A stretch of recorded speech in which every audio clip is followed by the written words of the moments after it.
Hello, Uranium friends. We are back with episode 8 of Uranium Talk, talking all things uranium. I am Jungle Funk from the Chart Guys, joined here by Chris, Red Devil. Chris, how you doing? Happy holidays. Joe, happy holidays to you, and how are you, sir? I'm doing well. It was a good trading week, lots of volatility, just no shortage of volatility in the markets right now. So, as traders, what more can we ask for?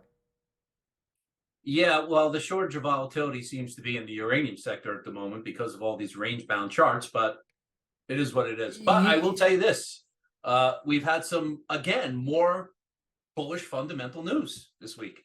Let's hear it. So Japan, and this is like one of the big ones, I guess, in the uranium investing world. Japan is now just announced they're going to extend the life of a bunch of their reactors, which is good, right? So Yeah.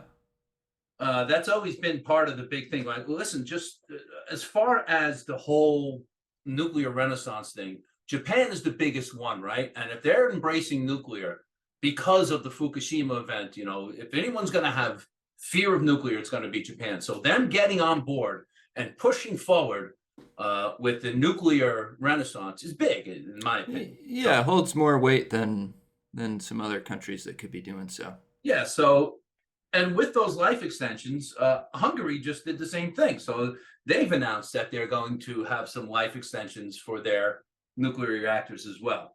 And Turkey is now in talks with the United States to purchase and build 35 SMRs in their country. So again, a nice little lot of bullish fundamental news.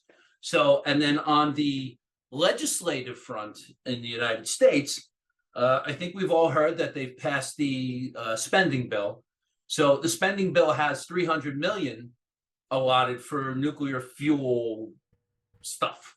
So there's just going to be a little bit more money coming in from the government towards getting that nuclear fuel cycle back in our hands. As we all know, Russia has been the sole provider of enriched uranium for us. So it's been a tough slog. And, in order for the nuclear thesis to move forward in, this side of the world, we need to get the enrichment, the fuel cycle covered on our end. So it's progress. Yeah, that is it seems that the fundamental thesis is continuing to chug along, whether or not the charts are moving sideways or not. And that too is just kind of another reoccurring point on fundamentals will tell you what to trade, and technicals will tell you when to trade them. And this is a good example of how we're getting all of this fundamental bullish news, but the charts really aren't doing a whole ton different at this point. We're still just range bound. Yeah. So there's signs that perhaps we are getting a little shift in the tides, and we'll just go ahead and look at some of those signs here right now. Let me get my chart situated, and we'll pull that up on the screen. So So listen, before you even go down this road, let's just note one more bullish piece of news, and it kind of relates to our chart. So UEC, Encore, and URG all signed government strategic uranium reserve supply contracts this week. So the interesting thing is, we still have our spot price hovering like 48, $50, whatever, somewhere in that range, very tight range, been sideways for a long time. But URG contracted for $67 a pound. Encore contracted for $70.50 a pound, and UEC contracted for $59.50 a pound. So all above current spot. excellent. I mean, that's if that doesn't show faith in the sector, I don't know what does. So Now, if you remember, we were talking about that volume in UEC on Friday. yeah, There was a speculation on my part that it was, they were going to have some sort of announcement. There's no sheer genius in my speculation on that because, UEC, they've got their hands in the right cookie jars. yeah, certainly ended up being a notable signal in hindsight here as UEC just went up all week from those earnings onward and broke through key resistance here at 366. So we'll pop over to the 2-day chart because that's where a lot of these names are finding clarity at this point. And this is obviously a shift in momentum. And when we go back out to our monthly chart, which we were talking about last week, it's going to be all about holding this 295 or 292 rather low to stay in a monthly tightening range. And UEC did made big progress on that becoming a reality at this point. But we'll still need to see trend changes. It's one thing to kind of catch the opposing side off guard and see a controlled move up, but what you really need to do is pass the torch back to the bears and then squash them and then get back up through resistance. So that's the psychology behind the trend changes. It's you can, as Dan from the chart guys will say, this counter trend move up is the sucker punch, and everybody's kind of off foot. But then once everybody regroups and bears get a chance, you need to squash them, which is bulls forming that higher low, and then get back up through those highs. And that kind of signifies a more substantial shift in momentum. So we'll certainly be watching that on UEC from here. Bulls have a Yeah, ton of room to form a higher low compared to 302 here. So that 330 area, I'm going to probably be adding there for a trade. yeah, if we can get Somewhere a back at, looking for that higher low. So somewhere around that 330 area, depending on price action at the time, if and when it gets down there, I'll probably add some traders to my bag there. yeah, another tool you can use for that, you can have a level that you're looking at like you are, or you can watch the smaller time frames. So we know if we're going to get we'll just go back to the daily because it's still just a daily stair step up. If you're going to set that daily higher low, you'll need an hourly trend change back to the bulls. So just as we were talking about this philosophy of the higher low and higher high on the daily, when you zoom on in further to the hourly, you've got similar uptrends just continuing throughout. And when we get that daily consolidation, we'll have some hourly downtrends, and then eventually you reconfirm that hourly uptrend with a lower high, higher low, and then higher high. So whether you're targeting a spot specifically or looking for a trend change, there's multiple ways to get in a trade like this. And the nice thing about the trend change is then you're not as dependent on actually hitting a specific level because, no one knows how deep or shallow this consolidation is going to be. So first off, we'll have to see the consolidation get underway. And with the close at the high of day, that is a good look for bulls there. So we can be watching higher low every daily candle pattern. When that breaks, we'll know we have that consolidation, and then it'll be all about the trend change. It's interesting though how UEC reacted much better to this announcement than like Encore or UR Energy did. Yeah, if we look over at Encore, it's still just in its daily tightening range. And we can even go to the 2-day to smooth it out. A nice equilibrium here. Low, high, higher low, lower high, higher low. And if bulls want to get some momentum in their favor, they're going to need to break this to the upside. And the context on this is kind of interesting because we are working off of a double bottom right here with our key level. So this is clearly bulls trying to play some defense, but they'll need to get on offense ultimately by getting up and over 359 here on the TSX Venture listing of this name. And then URG, really not much going on. URG saw some lower lows without follow through here, which tells us to keep our minds open to the other direction. Anytime you see a bull break without follow through or a bear break without follow through, it's telling you that there's some exhaustion to that direction. So this setup here is a bit more similar to what we're seeing in some other names. And essentially what this is, when you get your bear break without follow through into a strong bounce, that sets you up for an inverse head and shoulders pattern, where you have your left shoulder, your head, and then you look for the right shoulder to go up and then confirm that trend change. Just to be clear, you're on the 2-day chart on this.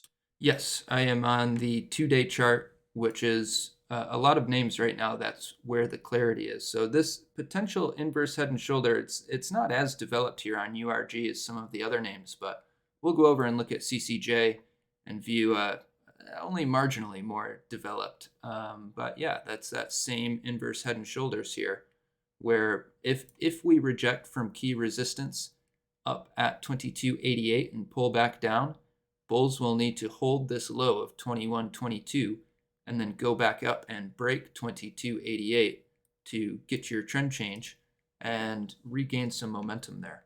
So bigger picture, we know on CCJ, we'll go out to the monthly here. We're looking to see, can bulls hold this higher low, this monthly higher low of 2002? We've had a monthly uptrend of higher lows and higher highs for a good while now. And now we're looking to see, can we keep this monthly uptrend intact? So that 2-day inverse head and shoulders would need to confirm for the first step of doing so.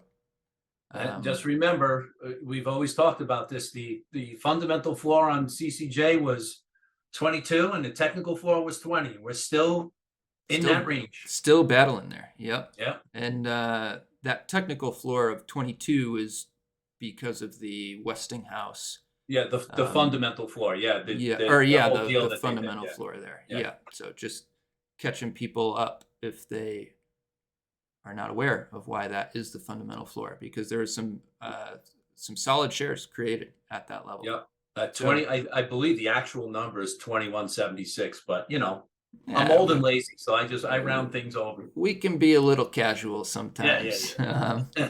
So yeah, inverse head and shoulder there. NXE potential for the same thing. We would, if we reject from 440, be watching for an inverse head and shoulders pattern there. UUUU, bit weaker. That resistance is 647. And we can say it's weaker based on the distance to that resistance there. But the structure of an inverse head and shoulders would be there as well.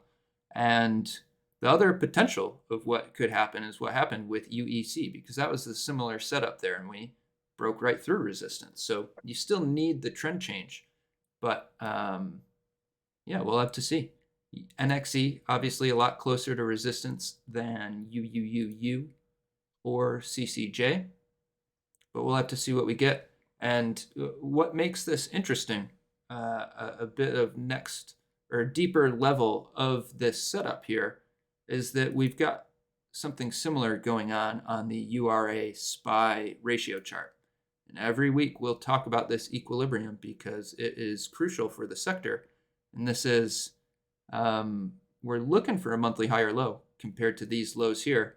And we were saying that if bulls can get up and over this 2-day 12 EMA, that would be the first step of potentially shaping up this monthly higher low.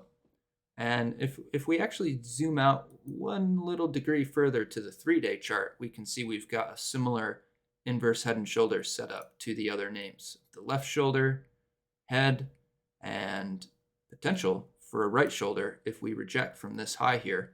And then bulls will need the trend change. And if they can do that, we will gain a lot of confidence that a monthly higher low is shaping up on this ratio chart. And if that happens, then we'll know that uranium is performing better than the S&P 500, which is what the uranium bulls want to see. Bigger picture. Come on, you know it's gonna happen, Joe. We don't know anything that's going to happen, and that's the beauty of the game. On. Do not be a fun sponge. The old fun sponge. It's finally come out. For folks watching the video that are not in the Chart Guys community, I like to keep a level head when when things get moving fast and hot in the markets, and a lot of times when everybody's the most euphoric, it's close to the top, and when everyone's in the most despair, it's close to the bottom. But so I'll be that voice of reason who comes into the Chart Guys and says like, "Oh, you better take some profit" or whatever. And Chris drops the fun sponge emojis on me all the time, and now everybody else is. It's catching popularity. Up the fun, Joe. That's what you do. Yeah, just trying to help people make money. But anyways, I'm glad this fun sponge made its premiere in the video. XLE looks pretty good today, huh? Good action today in XLE. Yeah, let's go over and check out this chart here. So we know we've got, well, we'll start with the monthly. We know this monthly 12 EMA is our top guide here. We know we're looking for a monthly higher low compared to 68.66, and bulls are trying to put a foot in the ground here on the weekly. Our weekly is no longer a bull flag after we lost this 12 EMA, but as bulls are up near the high of last week, 87.36, looks like they're trying to set that weekly higher low. So really the question from here, if bulls see follow through and set this weekly higher low, the question will be, do bears confirm a weekly downtrend with a lower high compared to 94.71 and then get back down through this 82.65 low and see deeper monthly consolidation? Or can bulls bounce enough on the weekly to look to regain the weekly uptrend and have this ultimately be a little monthly bull flag up here? So we will have to wait and see what we get. But obviously, uranium bulls want to see a strong XLE. And for me, it wouldn't be a red flag if we confirm the weekly lower high and lower low. Like it's important for these charts to see both their smaller time frame and larger time frame bouts of consolidation and the normal ebbs and flows. And while consolidation stinks for bulls, it's part of a healthy chart. So as long as we hold this 12 EMA, this will be a healthy chart to me.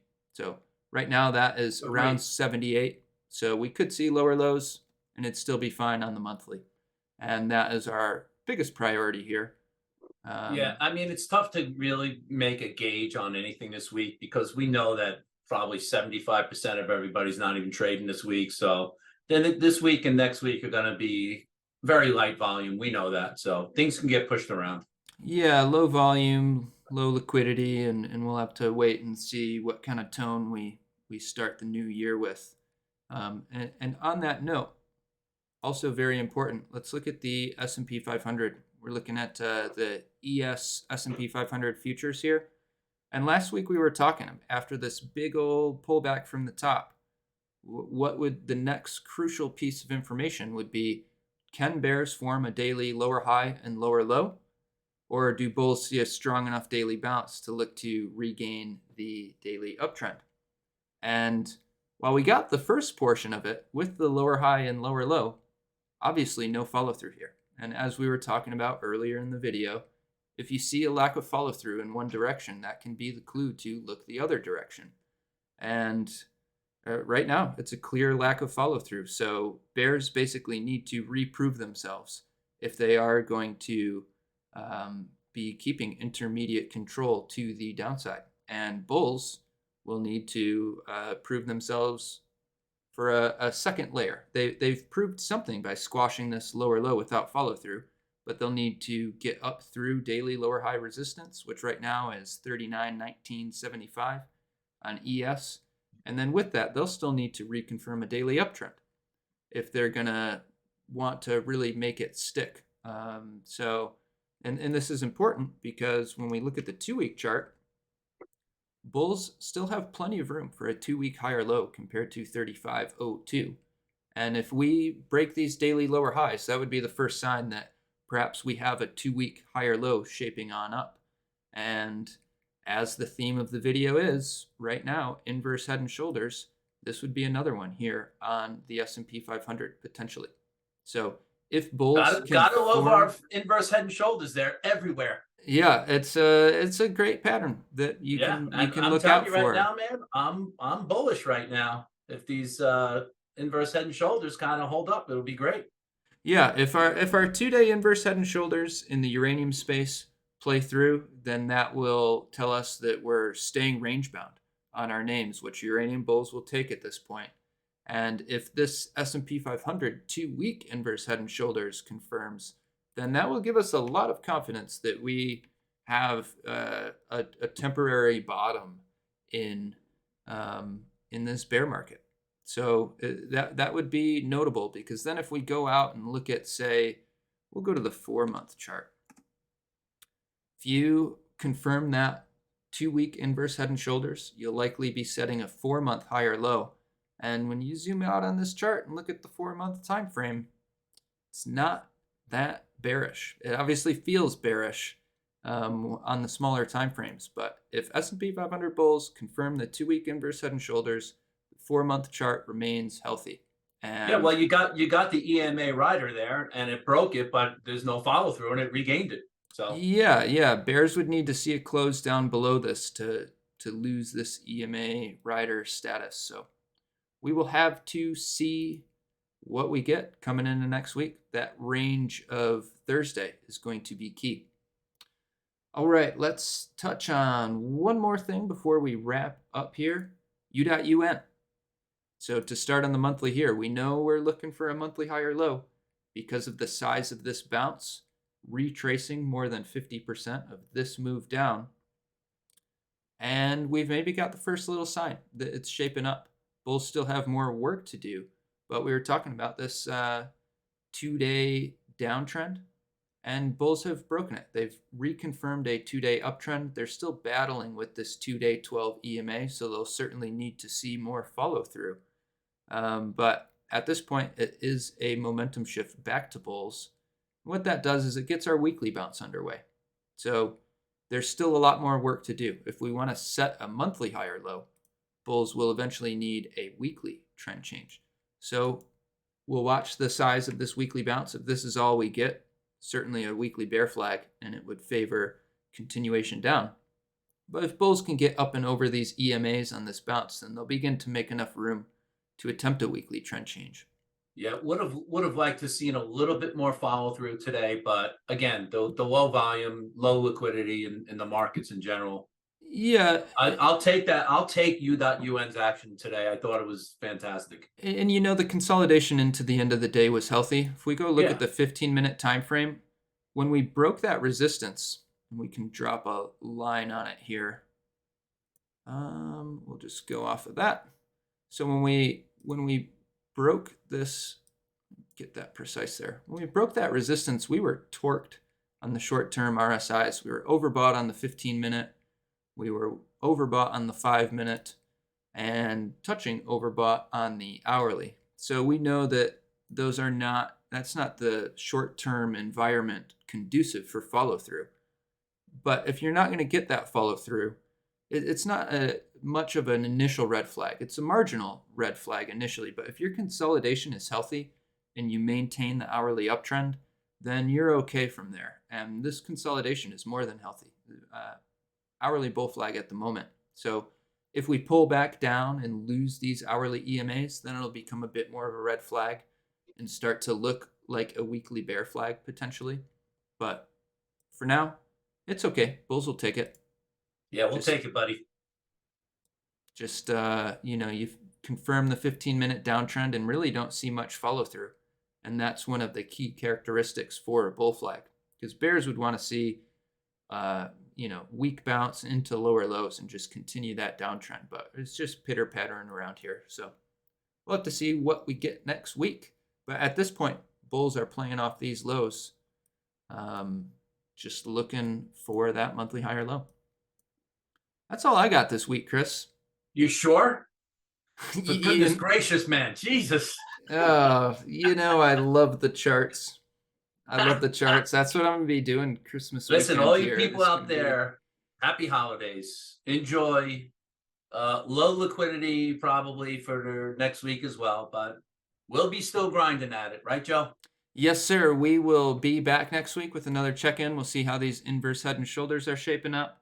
Hope everyone has a wonderful holiday season, and we will talk to you soon. Over and out. Over and out.